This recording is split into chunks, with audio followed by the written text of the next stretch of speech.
think it may be time for a new gimbal. This thing freaks out and doesn't work right. Anyway, happy Saturday, the first day of daylight spending, where we leapt forward for spring. I'm showing you the sky. These rain clouds just are blowing to the east, to the west. Looks nice and bright with a breeze. Look at the weeping willow tree moving. Yesterday I went down to where my prototype ACKWX 1940 6x6 is, and picked up some pretty rare parts. I didn't have any idea what the radiator was going to look like, but this is an inspection cover for the clutch and flywheel. Here we have a 2nd gen and 3rd gen rocker cover, and I know that because this vent is for negative crankcase ventilation. Keeps the engine a lot cleaner. Also, what the mechanics would do is they would weld this little louver closed, and as we can see, it is in fact welded shut. And then I got the rear window screen, which the old guy didn't know he had, and now for this ultra rare radiator.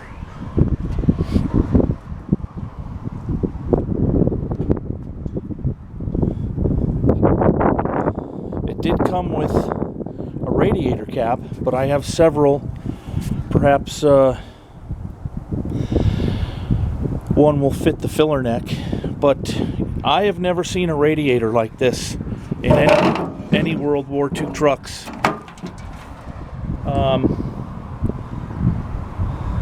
If this were to have gone missing, I would have had to have some serious fabrication skills to build one to fit.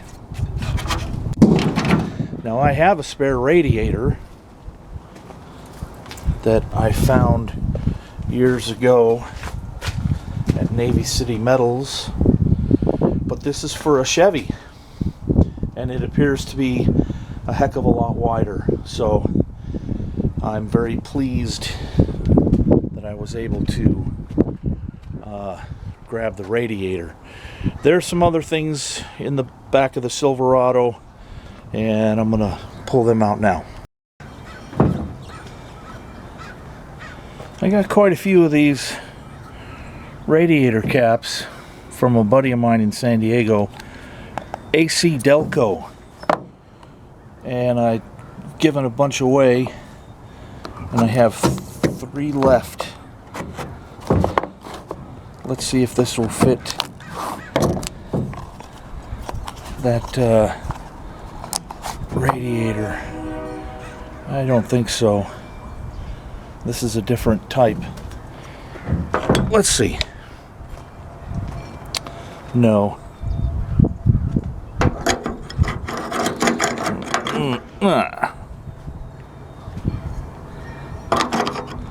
Nope. This one locks from the outside, and this one locks on the inside, and I see a crack.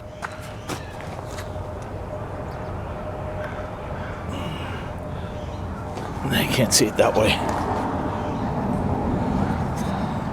Starts right where my finger is. That will have to be soldered.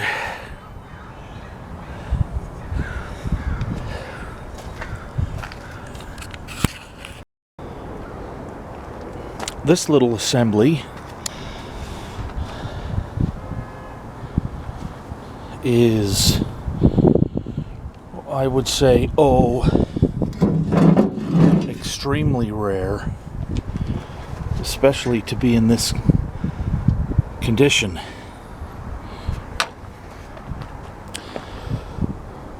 That part bolts to the top of the nose cone, and it supports the top of the radiator frame. And then this, let's see if I can, yep, this V supports the rest of the assembly. These bent parts go through the firewall. I can't recall. Yes, I do have one here on my Chevy. Hang on. Oh. Yep. And it goes through the firewall to help support the radiator core support.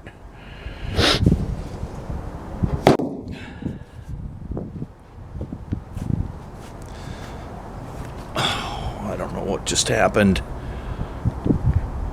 I just charged this stupid thing. Yeah, I'm gonna get a new gimbal later today. So, ultra rare part. Just happy that it's still in existence.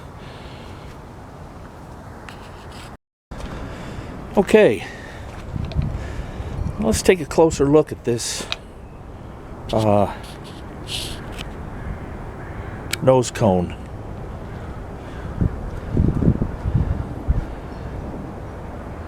I featured this in an earlier video, but we haven't been able to take a really close look. Look at this piece of metal. This thing is... How could I make that? I am not a metalsmith. And that curve, barely any damage at all. This is the bottom of the nose cone. Look at that, how that's coming together there. And here's the radiator core support on the inside. All right, let me set the camera down so I can stand this thing up. Hopefully, I can do it and wield the camera at the same time.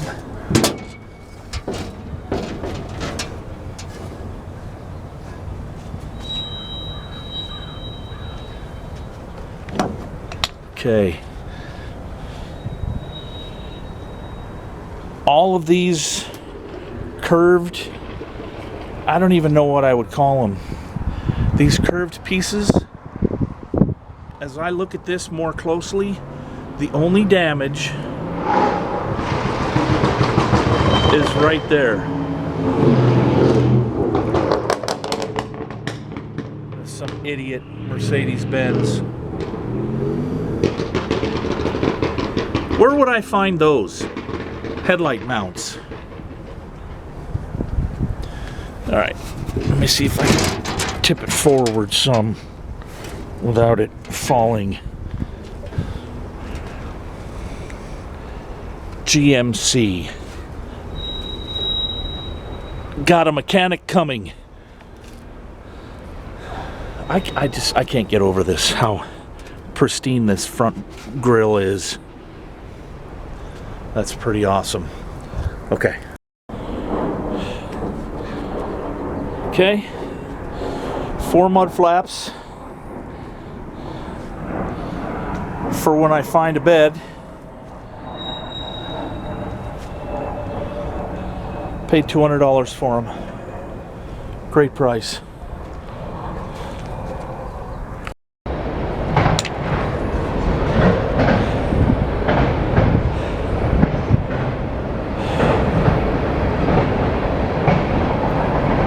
I'm showing the brush guard on my Chevy first.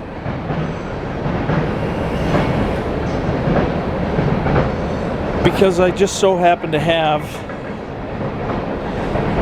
the piece de resistance for this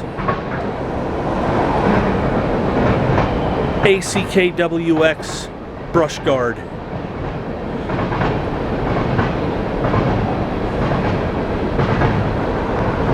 The old guy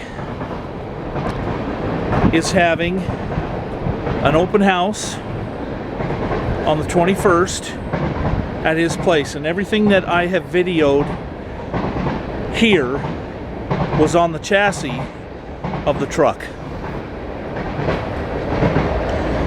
I like to be fair, but there are plenty of people in this hobby of military vehicles who are just grabbing hands. They don't care. And if I was unable to procure this brush guard, I could not have made another one. It is super simple, but without a pattern, no way. That's where the hand crank starter goes through. So I really wanted to get everything that was on the chassis of the 6x6 home. And all that's left to bring home now are 4 rims and tires to complete the full set of 10 that the truck will roll on, and the truck itself. I was able to pull all the plugs and put some WD-40 mixed with Dexron 3 ATF mixed with Marvel Mystery Oil into the cylinders. So hopefully that 270 engine isn't stuck. If it is, of course, we've seen this engine here in a video before. It's a GM302. So anyway, that completes the special parts haul of today's video. Thanks for watching. Have a great day.